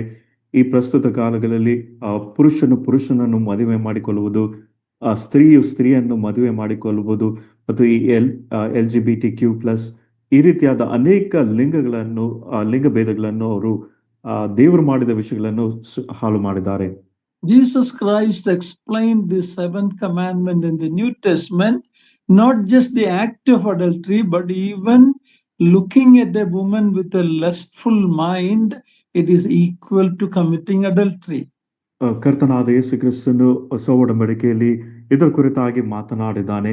ವ್ಯಭಿಚಾರ ಅದು ಕ್ರಿಯೆ ರೂಪದಲ್ಲಿ ಇರುವುದು ಮಾತ್ರವಲ್ಲದೆ, ಯಾವನಾದರೂ ಒಬ್ಬ ಸ್ತ್ರೀಯನ್ನು ಮೋಹಿಸುವುದಾದರೆ ಅಥವಾ ನೋಟದಲ್ಲಿ ತಪ್ಪಾದ ಒಂದು ದೃಷ್ಟಿಯಲ್ಲಿ ನೋಡುವುದಾದರೆ ಆತನು ಮನಸ್ಸಿನಲ್ಲಿ ವ್ಯಭಿಚಾರ ಮಾಡುವವನಾಗಿದ್ದಾನೆ. Whether in a thought or in act, we all might have sinned. ಕ್ರಿಯೆಗಳಲ್ಲಿ ಆಗಲಿ ಅಥವಾ ನಮ್ಮ ಆಲೋಚನೆಗಳಲ್ಲಾಗಲಿ ನಾವೆಲ್ಲರೂ ಪಾಪ ಮಾಡಿದ್ದೇವೆ. And it is a needed thing for us to repent and set things right. ನಾವು ಪಶ್ಚಾತ್ತಾಪಪಟ್ಟು ಈ ವಿಷಯಗಳನ್ನು ಸರಿ ಮಾಡಿಕೊಳ್ಳುವುದು ಅಗತ್ಯವಾಗಿದೆ. Parents and God's servants need to teach about sex and sexuality in our home and in our assemblies.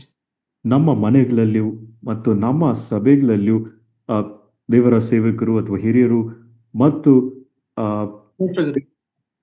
ದೇವರ ಸೇವಕರು ಸಭೆಗಳಲ್ಲಿ, ಮನೆಗಳಲ್ಲಿ ನಮ್ಮ ಮಕ್ಕಳಿಗೆ ಈ ಲೈಂಗಿಕವಾದ ವಿಷಯಗಳ ಕುರಿತಾಗಿ ಕಲಿಸಿಕೊಡಬೇಕು.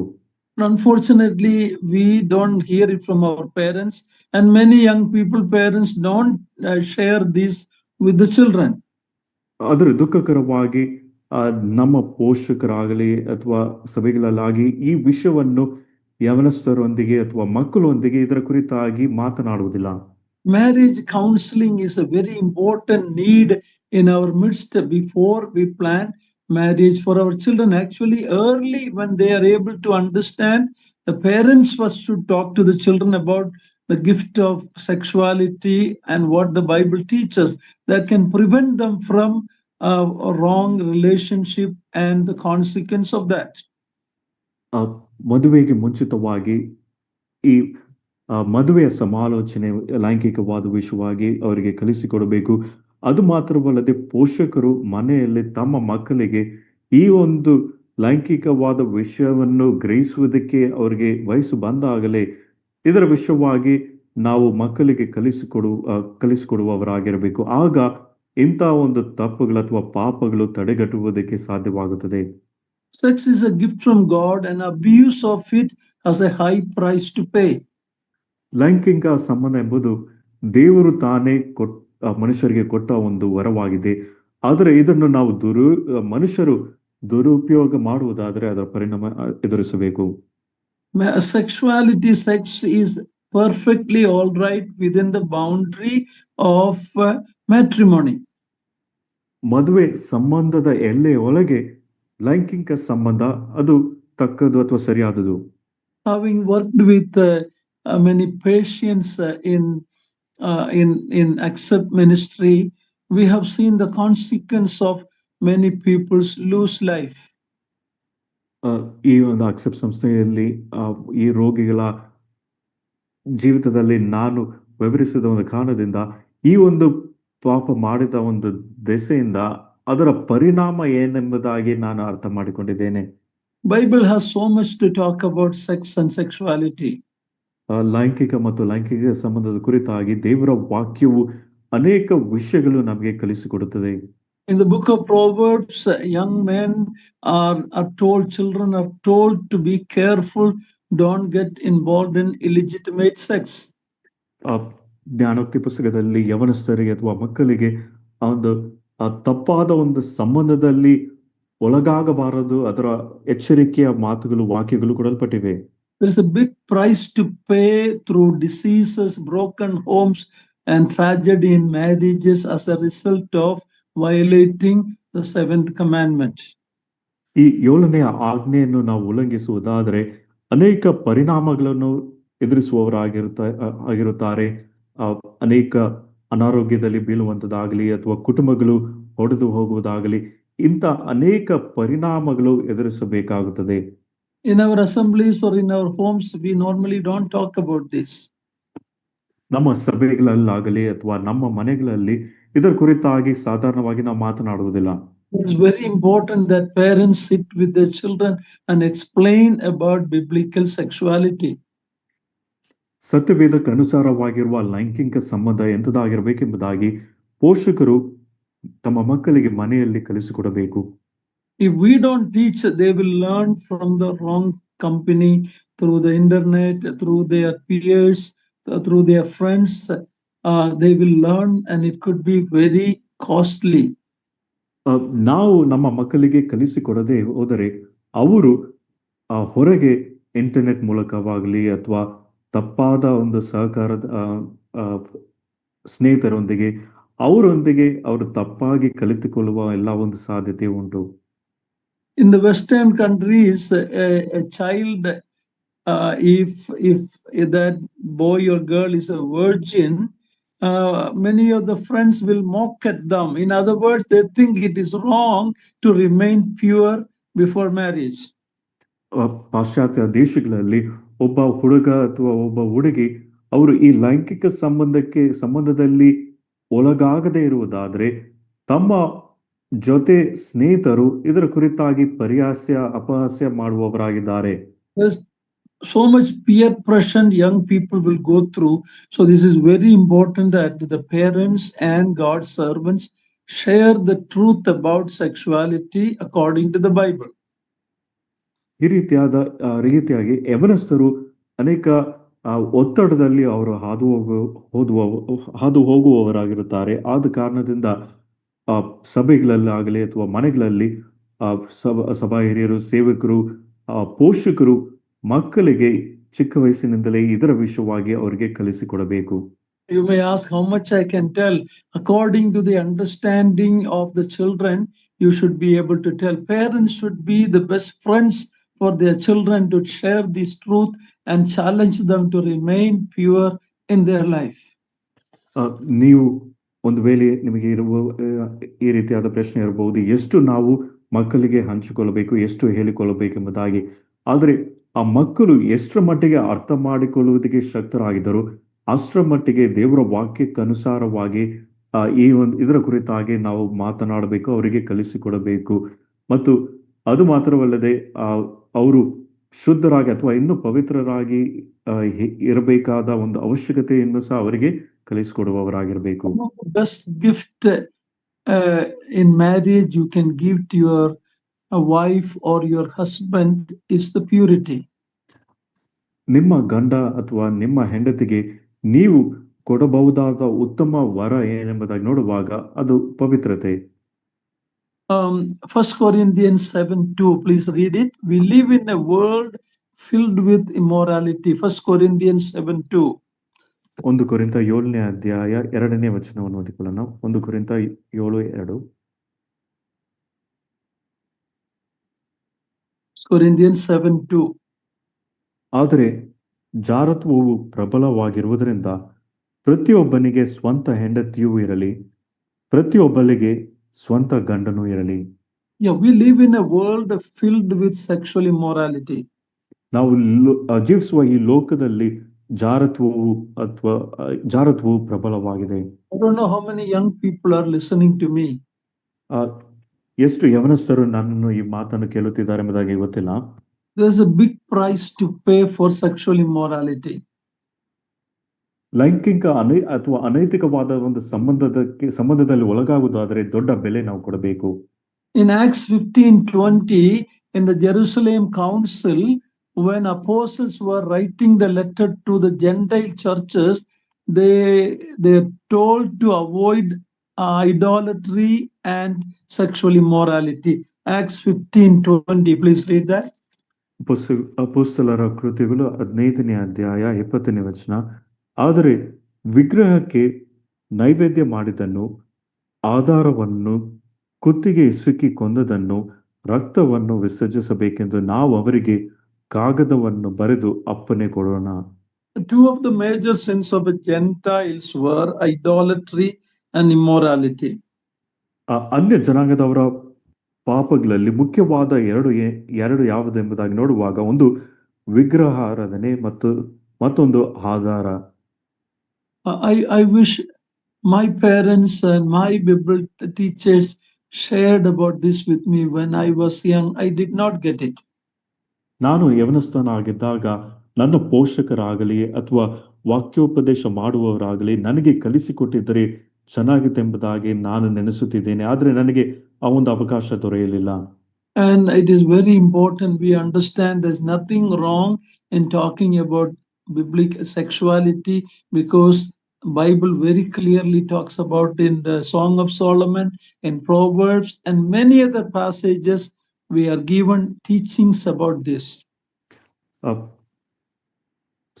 ಪ್ರಲಾಪಗಳು ಅಥವಾ ಸಾಂಗ್ ಆಫ್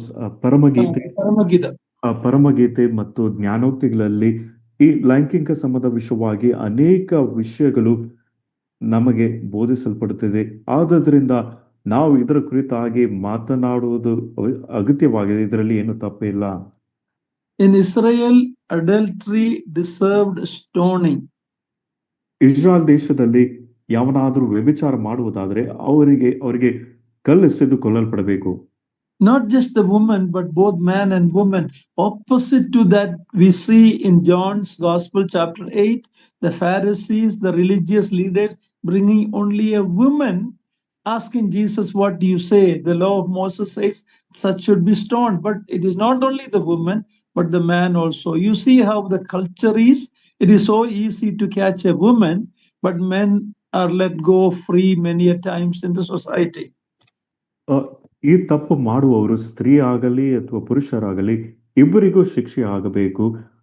ಇದೇ ಧರ್ಮಶಾಸ್ತ್ರದಲ್ಲಿ ಕಲಿಸಿಕೊಡುವ ವಿಷಯವಾಗಿದೆ. ಆದರೆ ಇದಕ್ಕೆ ವಿರುದ್ಧವಾಗಿ ಯೋಹಾನ್ ಬರೆದ ಸುವಾರ್ತೆಯಲ್ಲಿ ನೋಡುವಾಗ ಅಲ್ಲಿ ಫರಿಸಾಯರು ವ್ಯಭಿಚಾರದಲ್ಲಿ ಸಿಕ್ಕಿಕೊಂಡ ಒಬ್ಬ ಸ್ತ್ರೀಯನ್ನು ತಂದು ಕರ್ತನ ಮುಂದೆ ನಿಲ್ಲಿಸಿದ್ರು. ಆದರೆ ಆ ಒಬ್ಬ ಪುರುಷನು ಅಲ್ಲಿ ನಿಲ್ಲಿಸಲಿಲ್ಲ. ನಮ್ಮ ಸಮಾಜದಲ್ಲಿಯೂ ಸಹ ನಾವು ಸಾಧಾರಣವಾಗಿ ಸ್ತ್ರೀಯರನ್ನು ನಾವು ಹಿಡಿತೇವೆ, ಆದರೆ ಪುರುಷರು ಅವರನ್ನು ತಪ್ಪಿಸಿಕೊಳ್ಳುವ ಹಾಗೆ ಬಿಟ್ಟು ಬಿಡುತ್ತೇವೆ. Today in most of the countries, sex work is considered a profession like any other job. ಈ ಪ್ರಸ್ತುತ ಕಾಲದಲ್ಲಿಯೂ ಸಹ ಈ ಒಂದು ಲೈಂಗಿಕ ಒಂದು ಸೇವೆಯು ಅದು ಬೇರೆ ಯಾವ ಒಂದು ಉದ್ಯೋಗದ ರೀತಿಯಲ್ಲಿಯೂ ಸಹ ಅದು ಈ ದಿನಗಳಲ್ಲಿ ಪರಿಗಣಿಸಲ್ಪಡುತ್ತದೆ.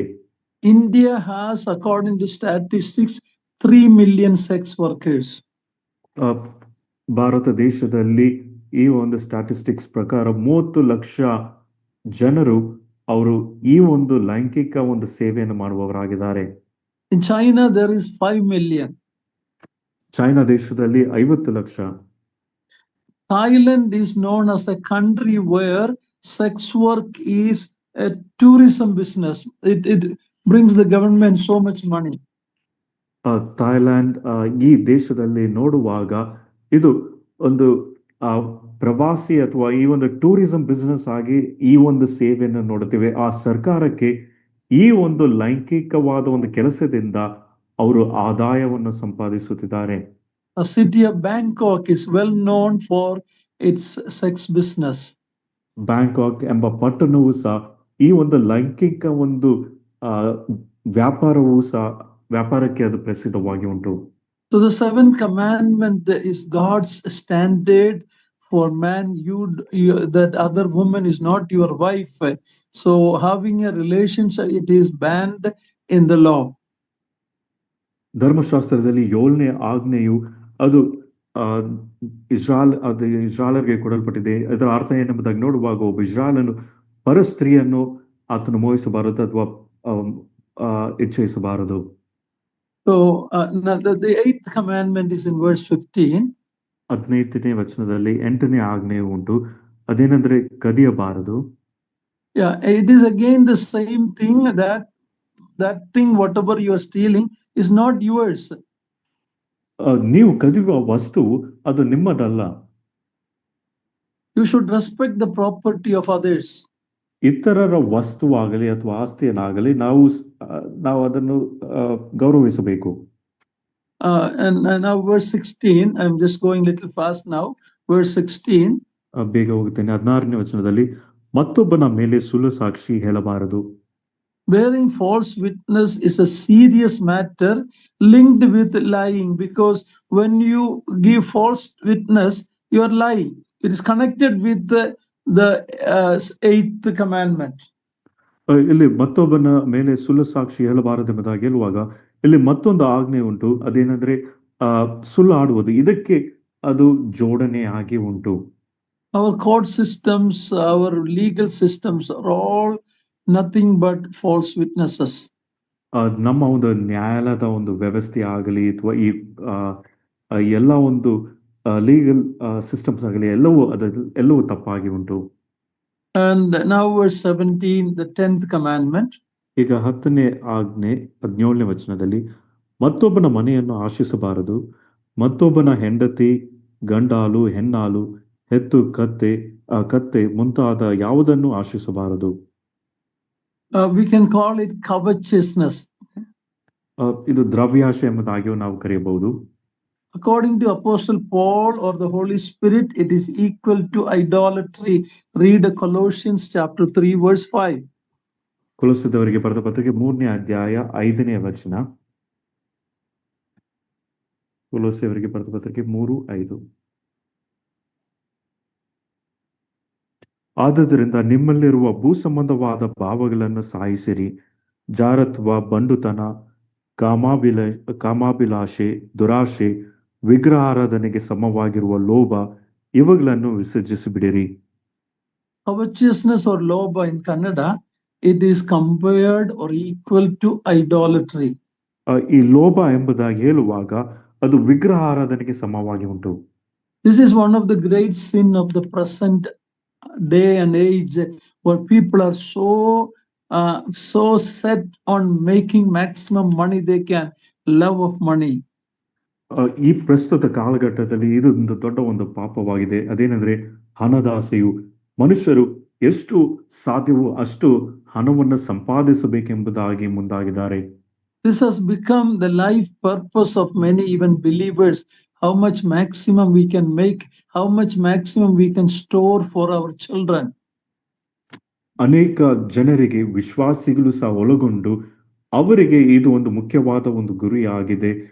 ತಮಗಾಗಲಿ ಅಥವಾ ತಮ್ಮ ಮಕ್ಕಳಿಗಾಗಲಿ ಎಷ್ಟು ಸಾಧ್ಯವೋ ಅಷ್ಟು ಹಣ ಸಂಪಾದನೆ ಮಾಡಬೇಕು. We keep so much for our children. Many times the children are not respectful. They don't value what the parents have worked hard for. Each one should work hard and leave their daily bread. That is the principle of the word of God. ಪೋಷಕರು ಕೆಲವು ಸಂದರ್ಭಗಳಲ್ಲಿ ಮಕ್ಕಳಿಗೆ ಅಷ್ಟೊಂದು ಆಸ್ತಿಯನ್ನು ಕೂಡಿಸಿ ಇಟ್ಟಿರುತ್ತಾರೆ, ಆದರೂ ಸಹ ಈ ಮಕ್ಕಳು ಅದನ್ನು ಗೌರವಿಸುವುದಿಲ್ಲ. ಅದು ತಮ್ಮ ತಂದೆ ತಾಯಿಯಲ್ಲಿ ಎಷ್ಟು ಕಷ್ಟಪಟ್ಟಿದ್ದಾರೆ ಎಂಬ ಒಂದು ಮೌಲ್ಯವನ್ನು ಸಹ ಅವರು ಕೊಡುವುದಿಲ್ಲ. ಆದರೆ ಪ್ರತಿಯೊಬ್ಬನು ತಾನು ದುಡಿಮೆ ಮಾಡಿ ಕಷ್ಟಪಟ್ಟು ಅದರಿಂದ ಅವನ ಅನುದಿನದ ಆಹಾರವನ್ನು ಸಂಪಾದಿಸಿಕೊಳ್ಳಬೇಕು. We are told to ask for our daily bread. ನಮ್ಮ ಅನುದಿನದ ಆಹಾರವನ್ನು ನಾವು ಕೇಳಿಕೊಳ್ಳಬೇಕೆಂಬುದಾಗಿ ತಿಳಿಸಲ್ಪಟ್ಟಿದೆ. Bible doesn't talk about hoarding for children or for future. ನಮ್ಮ ಮಕ್ಕಳಿಗಾಗಲಿ ಅಥವಾ ಭವಿಷ್ಯತ್ತಿಗಾಗಲಿ ನಾವು ಸಂಗ್ರಹಣೆ ಮಾಡಿಟ್ಟುಕೊಳ್ಳಬೇಕೆಂಬುದಾಗಿ ಸತ್ಯವೇದ ನಮಗೆ ಬೋಧಿಸುವುದಿಲ್ಲ. If I become an idolater or an adulterer, and if my church come to know that, the elders probably will discipline me. ಒಂದು ವೇಳೆ ನಾನು ವಿಗ್ರಹಾರಾಧನೆ ಮಾಡುವವನಾಗಿಯೂ ಅಥವಾ ವ್ಯಭಿಚಾರ ಮಾಡುವವನಾಗಿಯೂ ಸಭಾ ಹಿರಿಯರಿಗೆ ಗೊತ್ತಾಗುವುದಾದರೆ ಸಭಾ ಹಿರಿಯರು ನನ್ನನ್ನು ಅಥವಾ ನಮ್ಮನ್ನು ಶಿಸ್ತುಪಡಿಸುತ್ತಾರೆ.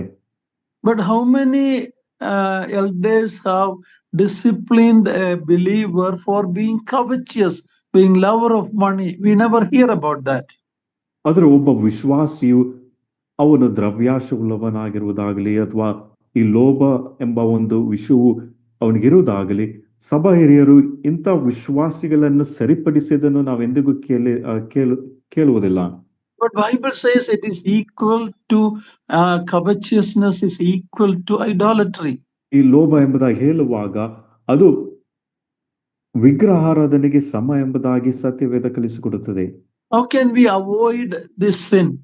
ಈ ಪಾಪವನ್ನು ನಾವು ಹೇಗೆ ತಡೆಗಟ್ಟಬಹುದು? The remedy is contentment in what God has given you. ಇದಕ್ಕೆ ಪರಿಹಾರ ಏನೆಂಬುದಾಗಿ ನೋಡುವಾಗ ದೇವರು ನಿಮಗೆ ಕೊಟ್ಟದರಲ್ಲಿ ನೀವು ಸಂತೃಪ್ತರಾಗಿರುವುದು. Everybody should read 1 Timothy chapter 6. The love of money is the root of all evil. We have brought nothing into the world. We will take nothing out and be content with what you have. ಪ್ರತಿಯೊಬ್ಬ ವಿಶ್ವಾಸಿಯು 1 Timothy 6ನೇ ಅಧ್ಯಾಯವನ್ನು ಓದಬೇಕು. ಈ ಹಣದಾಶೆಯು ಸಕಲ ವಿಧವಾದ ಕೆಟ್ಟತನಕ್ಕೆ ಅದು ಮೂಲವಾಗಿದೆ ಮತ್ತು ನಾವು ಈ ಲೋಕದೊಳಗೆ ಬಂದಾಗ ಏನು ತೆಗೆದುಕೊಂಡು ಬಂದಿಲ್ಲ ಮತ್ತು ಹೋಗುವಾಗಲೂ ನಾವು ಏನು ತೆಗೆದುಕೊಂಡು ಹೋಗಲಾರೆವು. Godliness with contentment is a great gain, we are told. ಸಂತುಷ್ಟಿ ಸಹಿತವಾದ ಭಕ್ತಿಯು ದೊಡ್ಡ ಲಾಭವೇ ಸರಿ. Okay, so we have looked at the 10 commandments. ನಾವು ಈಗ ದಶಾಜ್ಞೆಗಳನ್ನು ನಾವು ನೋಡಿದ್ದೇವೆ. Every man in this world is guilty of breaking the commandments, whether it's one or the other, or most people have broken all the commandments. ಈ ಲೋಕದಲ್ಲಿರುವ ಪ್ರತಿಯೊಬ್ಬ ಮನುಷ್ಯನು ಈ ಆಜ್ಞೆಗಳನ್ನು ಮುರಿದ ಒಂದು ಅಪರಾಧವು ನಮ್ಮಲ್ಲಿ ಉಂಟು. ಕೆಲವರು ಒಂದಾಗ್ಲಿ ಎರಡಾಗ್ಲಿ ಅಥವಾ ಬಹುತೇಕ ಜನರು ಎಲ್ಲ ಆಜ್ಞೆಗಳನ್ನು ಅವರು ಮೀರಿದವರಾಗಿದ್ದಾರೆ. We read that if you break one commandment, it is like breaking all the commandments. ನಾವು ವಾಕ್ಯದಲ್ಲಿ ಓದುವುದೇನೆಂದ್ರೆ ಯಾವನಾದರೂ ಒಬ್ಬನು ಒಂದು ಆಜ್ಞೆಯನ್ನು ಮೀರಿದವನಾದರೆ ಅವನು ಸಂಪೂರ್ಣ ಆಜ್ಞೆಗಳನ್ನು ಮೀರಿದವನಾಗಿದ್ದಾನೆ. 10 commandments are like a 10-link chain. Suppose I am hanging from a height on a chain with the 10 link.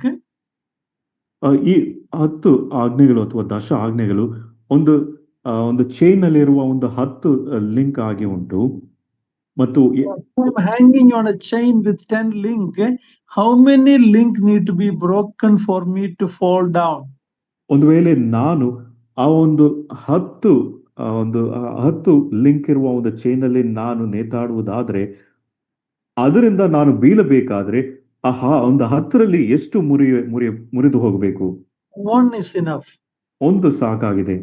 That's why in the book of Galatians we are told that you and I can never keep the law and be saved.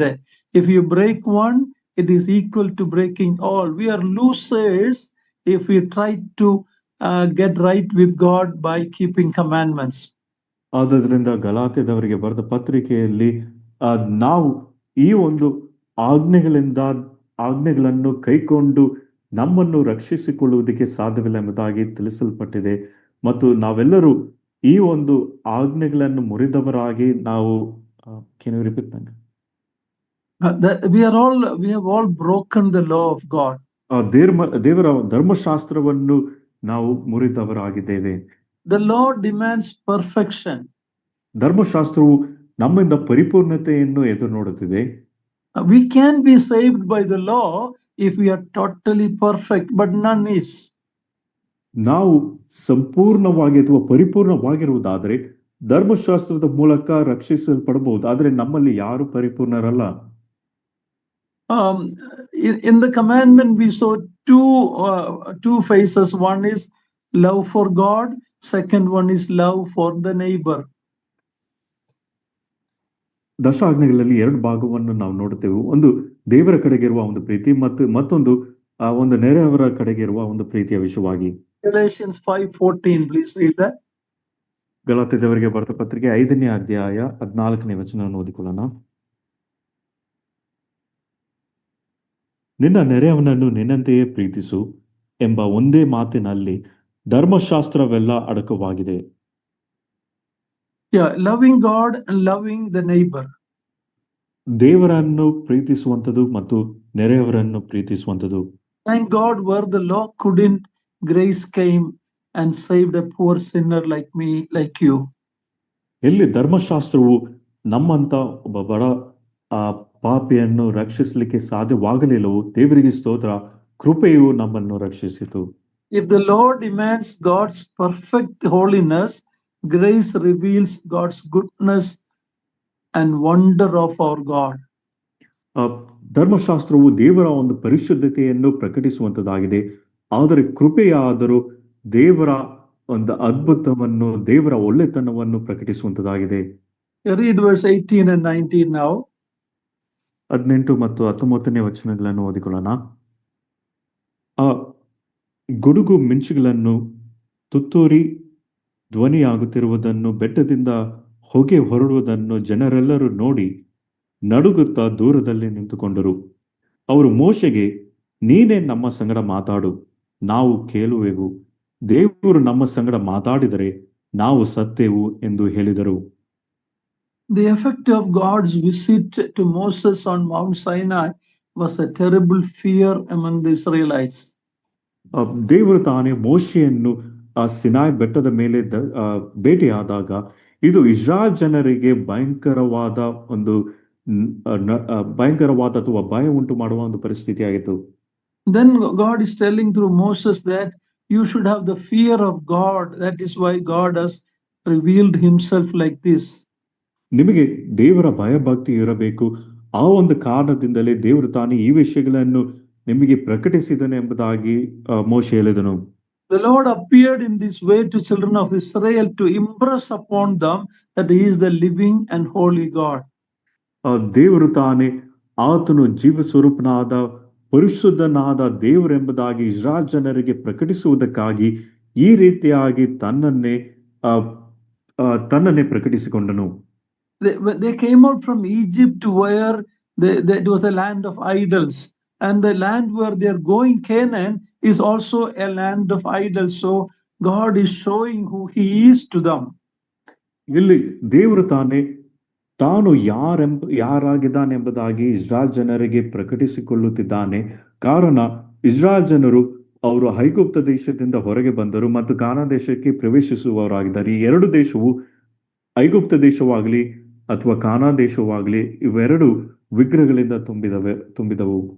Okay, now let's read verse 24. ಈಗ 24ನೇ verse 24. Yes. ನೀವು ನನ್ನ ಯಜ್ಞವೇದಿಯನ್ನು ಮಣ್ಣಿನಿಂದ ಮಾಡಬೇಕು. ನೀವು ಸರ್ವಾಂಗ ಹೋಮ ಮಾಡುವಾಗಲೂ ಸಮಾಧಾನ ಯಜ್ಞ ಮಾಡುವಾಗಲೂ ನಿಮ್ಮ ಕುರಿದನಗಳನ್ನು ಅಂತ ವೇದಿಯಲ್ಲೇ ಸಮರ್ಪಿಸಬೇಕು. ನಾನು ನನ್ನ ಹೆಸರನ್ನು ನಿಮ್ಮ ನೆನಪಿಗೆ ಬರಮಾಡುವ ಎಲ್ಲಾ ಸ್ಥಳಗಳಲ್ಲಿಯೂ ನಿಮ್ಮ ಬಳಿಗೆ ಬಂದು ನಿಮ್ಮನ್ನು ಆಶೀರ್ವದಿಸುವೆನು. Along with the 10 commandments, God gave instruction about an altar. ಈ 10 ಆಜ್ಞೆಗಳ ಜೊತೆಯಲ್ಲಿ ದೇವರು ಯಜ್ಞವೇದಿಯ ವಿಷಯವಾಗಿಯೂ ಸೂಚನೆಗಳನ್ನು ಕೊಟ್ಟನು. Altar speaks of the cross of Christ and the blood that was shed there. ಈ ಯಜ್ಞವೇದಿಯು ಕ್ರಿಸ್ತನ ಶಿಲುಬೆಯ ವಿಷಯವಾಗಿಯೂ ಮತ್ತು ಅಲ್ಲಿ ಕ್ರಿಸ್ತನು ಸುರಿಸಿದ ರಕ್ತದ ವಿಷಯವಾಗಿಯೂ ಮಾತನಾಡುತ್ತದೆ. Altar was to be built before the tabernacle instructions are given later. ಇಲ್ಲಿ ದೇವದರ್ಶನ ಗುಡಾರವು ನಿರ್ಮಿಸಲ್ಪಡುವುದಕ್ಕೆ ಮುಂಚಿತವಾಗಿ ಅದರ ಸೂಚನೆಗಳು ಕೊಡುವುದಕ್ಕೆ ಮುಂಚಿತವಾಗಿ ಯಜ್ಞವೇದಿಯು ಕಟ್ಟಲ್ಪಡಬೇಕು. No sin offering is mentioned here. ಇಲ್ಲಿ ಯಾವ ಒಂದು ಪಾಪ ಪರಿಹಾರದ ಯಜ್ಞದ ವಿಷಯವಾಗಿ ತಿಳಿಸಲ್ಪಡಲಿಲ್ಲ. It will be given later. ಆದರೆ ನಂತರ ಅದರ ಕುರಿತಾಗಿ ವಾಕ್ಯಗಳು ಕೊಡಲ್ಪಡವು. But the burnt offering is mentioned here. ಆದರೆ ಇಲ್ಲಿ ಸರ್ವಾಂಗ ಹೋಮದ ವಿಷಯವಾಗಿ ತಿಳಿಸಲ್ಪಟ್ಟಿದೆ. That speaks about Christ and his worthiness and his holiness. ಅದು ಈ ಸರ್ವಾಂಗ ಹೋಮವು ಕ್ರಿಸ್ತನ ವಿಷಯವಾಗಿಯೂ ಆತನ ಯೋಗ್ಯತೆಯ ವಿಷಯವಾಗಿಯೂ ಆತನ ಪರಿಶುದ್ಧತೆಯ ವಿಷಯವಾಗಿ ಮಾತನಾಡುತ್ತದೆ. His sacrifice was totally accepted to the Lord, to Father. ಆತನ ಕರ್ತನಾದ ಯೇಸು ಕ್ರಿಸ್ತನು ತಾನು ಯಜ್ಞವಾಗಿ ಅರ್ಪಿಸಿಕೊಂಡದು ತಂದೆಯಾದ ದೇವರಿಗೆ ಪರಿಪೂರ್ಣ ಸ್ವೀಕಾರವಾಗಿತ್ತು. Peace offering is how a sinner is reconciled to a holy God. ಈ ಸಮಾಧಾನ ಯಜ್ಞವು ದೇವರಿಂದ ಹೇಗೆ ಸ್ವೀಕರಿಸಲ್ಪಡುತ್ತಾನೆಂಬುದಾಗಿ ತೋರಿಸುತ್ತದೆ. Christ made peace by the blood of the cross. ಕ್ರಿಸ್ತನ ಒಂದು ಶಿಲುಬೆಯ ಒಂದು ರಕ್ತದ ಮೂಲಕ. Can you repeat? It speaks about the peace God Jesus Christ made through the blood of the cross. ಕರ್ತನಾದ ಯೇಸು ಕ್ರಿಸ್ತನು ಆ ಶಿಲುಬೆಯ ಒಂದು ರಕ್ತದ ಮೂಲಕ ಶಿಲುಬೆಯಲ್ಲಿ ರಕ್ತ ಕೊಡುವ ಮೂಲಕ ಆ ಸಮಾಧಾನ ಸ್ಥಿತಿಯನ್ನು ಉಂಟು ಮಾಡಿದ ವಿಷಯವಾಗಿ ಮಾತನಾಡುತ್ತದೆ. This altar has to be made of earth. ಈ ಯಜ್ಞ ವೇದಿಯು ಮಣ್ಣಿನಿಂದ ಮಾಡಲ್ಪಡಬೇಕು. It also talks about the humanity of Jesus Christ. ಇದು ಕರ್ತನಾದ ಯೇಸು ಕ್ರಿಸ್ತನ ಮನುಷ್ಯತ್ವದ ವಿಷಯವಾಗಿ ಮಾತನಾಡುತ್ತದೆ. Let's read verse 25 and 26. I'll just take 2 minutes and I'll close it. 25 and 26. 25 ಮತ್ತು 26ನೇ ವಚನಗಳು. ನೀವು ನನಗಾಗಿ ಕಲ್ಲಿನಿಂದ ಯಜ್ಞವೇದಿಯನ್ನು ಕಟ್ಟಬೇಕಾದರೆ ಕೆತ್ತಿರುವ ಕಲ್ಲುಗಳಿಂದ ಕಟ್ಟಕೂಡದು. ಅದಕ್ಕೆ ಹುಳಿ ಮುಂತಾದದನ್ನು ಉಪಯೋಗಿಸಿದರೆ ಅದು ಅಪರಿಶುದ್ಧವಾಗುವುದು. ಅದಲ್ಲದೆ ನನ್ನ ಯಜ್ಞವೇದಿಯನ್ನು ಮೆಟ್ಲುಗಳಿಂದ ಏರಕೂಡದು. ಹಾಗೆ ಏರಿದರೆ ನಿಮ್ಮ ರಹಸ್ಯಾಂಗವು ಕಾಣಿಸಿತು. God want no human fleshly work in the altar. It should be made with cut stones. No tools should be used there. ಇಲ್ಲಿ ಆ ಯಜ್ಞವೇದಿಯು ಅದು ನಿರ್ಮಿಸಲ್ಪಡುವಾಗ ಮಾನುಷಿಕವಾದ ಯಾವ ಒಂದು ವಿಷಯವು ಅದರಲ್ಲಿ ಒಳಗೊಂಡಿರಬಾರದ. ಅದರ ಅರ್ಥ ಯಾವ ಹುಲಿಯಾಗಲಿ ಅಥವಾ ಮುಂತಾದ ಯಾವ ಒಂದು ವಿಷಯಗಳು ಸಹ ಅದು ಉಪಯೋಗಿಸಬಾರದು. Today Christian churches are made with attractive altar images, photos, stained glass windows, and all these are additions of man to worship God. ಈ ಪ್ರಸ್ತುತ ದಿನಗಳಲ್ಲಿ ನೋಡುವಾಗ ಈ ಸಭಾ ಮಂದಿರಗಳಲ್ಲಿ ಈ ಒಂದು ಆಲ್ಟರ್ ಆಗಲಿ ಅಥವಾ ಈ ಒಂದು ಕಿಟಕಿಗಳಾಗಲಿ ಇವೆಲ್ಲವೂ ಮನುಷ್ಯರಿಗೆ ಆಕರ್ಷಣೀಯ ಆಗಿರುವ ಹಾಗೆ ಅನೇಕ ವಿಷಯಗಳನ್ನು ಅವರು ಸೇರಿಸಿಕೊಂಡಿದ್ದಾರೆ. Music, singing, lights, and show, all these are fleshly additions God is not pleased with. ಈ ದಿನಗಳಲ್ಲಿ ಸಂಗೀತವಾಗಲಿ ಅಥವಾ ಹಾಡು ಆಗಲಿ ಅಥವಾ ಈ ಒಂದು ದೀಪಗಳಾಗಲಿ ಪ್ರದರ್ಶನಗಳಾಗಲಿ ಇವೆಲ್ಲವೂ ಒಂದು ಮನುಷ್ಯರ ಶಾರೀರಿಕವಾದ ವಿಷಯಗಳನ್ನು ತೋರಿಸುವಂತದ್ದಾಗಿದೆ. ದೇವರಿಗೆ ಮೆಚ್ಚುಗೆ ಇಲ್ಲ. Spiritual singing is nothing wrong. It is asked when you are filled with the Holy Spirit. But show business that is happening in the churches today is nothing but adding fleshly tools to what God has done on the cross. ಈ ದಿನಗಳಲ್ಲಿ ನಿಮಗೆ ಏನಾದರೂ ಸಂಗೀತ ಹಾಡಬೇಕಾದ್ರೆ ನೀವು ಪವಿತ್ರಾತ್ಮ ಪ್ರೇರಿತರಾಗಿ ಆತ್ಮಿಕವಾಗಿ ಹಾಡುವುದರಲ್ಲಿ ಯಾವ ತೊಂದರೆಯೂ ಇಲ್ಲ. ಆದರೆ ಈ ದಿನಗಳಲ್ಲಿ ಸಭೆಗಳಲ್ಲಿ ಅಥವಾ ಸಭಾ ಮಂದಿರಗಳಲ್ಲಿ ಈ ಶೋ ಬಿಸ್ನೆಸ್ಗಳು ಅದು ಹೆಚ್ಚಾಗಿ ಅದು ಪ್ರಬಲವಾಗಿ ಉಂಟು. 1 Corinthians chapter 2 verse 2, Paul is telling that I have nothing other than Christ crucified. ಸಿಲುಬೆಗೆ ಹಾಕಿದ ಕ್ರಿಸ್ತನನ್ನೇ ನಾವು that is all we need to proclaim. ನಾವು ಸಾರಬೇಕಾದದ್ದೇನೆಂದ್ರೆ ಶಿಲುಬೆಗೆ ಹಾಕಿಸಿಕೊಂಡ ಕ್ರಿಸ್ತನನ್ನು ಹೊರತುಪಡಿಸಿ ಬೇರೆ ಯಾವುದನ್ನು ನಾವು ಸಾರಬಾರದು. Lastly, we saw that the nakedness of a man should not be seen when he goes up the step. He should be dressed properly. ಕೊನೆಯದಾಗಿ ನಾವು ನೋಡಿದ ವಿಷಯ ಏನೆಂದ್ರೆ ಒಬ್ಬ ವ್ಯಕ್ತಿಯು ಆತನು ಸರಿಯಾದ ವಸ್ತ್ರವನ್ನು ಧರಿಸಿಕೊಳ್ಳಬೇಕು, ಅವನ ರಹಸ್ಯಾಂಗವು ಅದು ಕಾಣಿಸಬಾರದು. Today, exposing shame is a fashion, especially for many girls in our midst, many sisters. ಈ ದಿನಗಳಲ್ಲಿ, ಪ್ರಸ್ತುತ ದಿನಗಳಲ್ಲಿ ಅನೇಕ ಸಹೋದರಿಯರಿಗೆ ಅವರ ಒಂದು ಶರೀರವನ್ನು ತೋರಿಸಿಕೊಳ್ಳುವುದು ಅದು ಒಂದು ಫ್ಯಾಷನ್ ಆಗಿಬಿಟ್ಟಿದೆ. God does not want a display of the flesh, anything to do with his work. ಆತನ ಒಂದು ಕೆಲಸದಲ್ಲಾಗಲಿ ಅಥವಾ ಸೇವೆಯಲ್ಲಾಗಲಿ ಯಾವ ಒಂದು ಶರೀರದ ಒಂದು ವಿಷಯಗಳಿಗೆ ಅವಕಾಶವಿಲ್ಲ. In the Garden of Eden, when man sinned, he became naked. Eden ತೋಟದಲ್ಲಿ ಆದಾಮ್ ಹವ್ವಳು ಪಾಪ ಮಾಡಿದಾಗ ಅವರಿಬ್ಬರು ಬೆತ್ತಲೆ ಆದರು. God is the one who covered their nakedness with the death of an animal and is taking its skin. ದೇವರು ತಾನೇ ಅವರ ಬೆತ್ತಲೆಯನ್ನು ಮುಚ್ಚಿದನು. ಹೇಗೆ ಎಂಬುದಾಗಿ ನೋಡುವಾಗ ಒಂದು ಪ್ರಾಣಿಯನ್ನು ಕೊಂದು ಅದರ ಚರ್ಮದಿಂದ ಅಂಗಿಯನ್ನು ಮಾಡಿ ಅವರನ್ನು ಮುಚ್ಚಿದನು. In the tabernacle, in everywhere we see but covering. God wants proper covering for his children. ದೇವದರ್ಶನ ಗುಡಾರದಲ್ಲಾಗಲಿ ಅಥವಾ ಬೇರೆ ಎಲ್ಲಾ ವಿಷಯಗಳಲ್ಲಿಯೂ ಈ ಹೊದಿಕೆಯ ವಿಷಯವಾಗಿ ನಾವು ಹೆಚ್ಚಾಗಿ ನಾವು ನೋಡುತ್ತೇವೆ. ಇದರ ಕುರಿತಾಗಿ ಅನೇಕ ವಾಕ್ಯಗಳು ಉಂಟು. But today man is fashionable when he exposes his body parts. In this, our sisters have to be very careful. ಆದ್ರೆ ಈ ದಿನಗಳಲ್ಲಿ ತಮ್ಮ ಒಂದು ದೇಹದ ಅಂಗಗಳನ್ನಾಗಲಿ ಅಥವಾ ದೇಹಗಳನ್ನು ತೋರಿಸುವುದರಲ್ಲಿ ಅವರು ಒಂದು ಶೈಲಿಯನ್ನು ಅವರು ಅನುಸರಿಸುವವರಾಗಿದ್ದಾರೆ. ಆದ್ರೆ ನಮ್ಮ ಮಧ್ಯದಲ್ಲಿ ನಾವು ಜಾಗೃತಿಯಿಂದ ಇರಬೇಕು. ವಿಶೇಷವಾಗಿ ಸಹೋದರಿಯರು ಇದರಲ್ಲಿ ಜಾಗೃತಿಯಿಂದ ಇರಬೇಕು. So anyhow, we just wrapped up the study about the 10 commandments. ನಾವು ಈ 10 ಆಜ್ಞೆಗಳ ಅಧ್ಯಯನವನ್ನು ನಾವು ಮುಗಿಸಿದೆವು. Our relationship with God and our relationship with one another. ದೇವರ ಕಡೆಗಿರುವ ಸಂಬಂಧ ಮತ್ತು ಮನುಷ್ಯರ ಕಡೆಗಿರುವ ಸಂಬಂಧ. For the law could not do, Christ came full of grace and truth. ಧರ್ಮಶಾಸ್ತ್ರವು ಮಾಡಲಿಕ್ಕೆ ಶಕ್ತವಾಗದೇ ಇದ್ದ ಒಂದು ಸಂಗತಿಯು ಕರ್ತನಾದ ಯೇಸು ಕ್ರಿಸ್ತನು ಆತನು ಸತ್ಯದಿಂದಲೂ ಕೃಪೆಯಿಂದಲೂ ಸತ್ಯದಿಂದಲೂ ಕೂಡಿದವನಾಗಿ ಬಂದನು. Thank God for we living in this age of grace. ದೇವರಿಗೆ ಸ್ತೋತ್ರ ಉಂಟಾಗಲಿ, ನಾವು ಈ ಕೃಪಾ ಯುಗದಲ್ಲಿ ನಾವು ಜೀವಿಸುತ್ತಿದ್ದೇವೆ. Thank you for patiently listening. Continue to read the word of God, and we thank you for taking the time to listen. ದೇವರ ನಾಮಕ್ಕೆ ಸ್ತೋತ್ರ ಉಂಟಾಗಲಿ. ತಾಳ್ಮೆಯಿಂದ ವಾಕ್ಯವನ್ನು ಕೇಳಿದ್ದಕ್ಕೆ ನಿಮ್ಮೆಲ್ಲರಿಗೂ ಕೃತಜ್ಞತೆಯನ್ನು ಸಲ್ಲಿಸ್ತೇನೆ.